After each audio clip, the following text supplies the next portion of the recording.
My name is Michael VanRooyen. I'm the director of the Harvard Humanitarian Initiative and the chairman of emergency medicine at Brigham and Women's Hospital. Hurricane Maria made landfall in Puerto Rico on September 20th as a Category 4 hurricane and has affected now probably 3.4 million people in Puerto Rico. So Puerto Rico, as an island territory, has several challenges as it relates to preparing for and also responding to an emergency such as this. One is that when communication is wiped out, it's wiped out entirely for the island, and so there has been very little, if any, communication or ability to communicate, which is a huge barrier.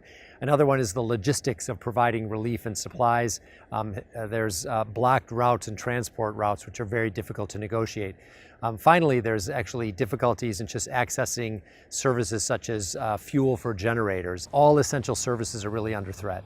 So one essential feature in Puerto Rico, as many of the conditions of other places that have been affected in this hurricane season, is the notion of how do you invest in resilience versus response, because we tend to invest pretty heavily in response. You can see our investments in response. While the timing may be debatable or not predictable, we know that storms are going to hit this area. We know that they'll be affected, and so it really behooves us to plan and to look into preparedness measures as opposed to simply relief efforts. And then secondly, when it comes to relief, I urge that people actually give cash or give funding to organizations that are on the ground and doing their work, as opposed to giving material goods. I know goods and services are needed.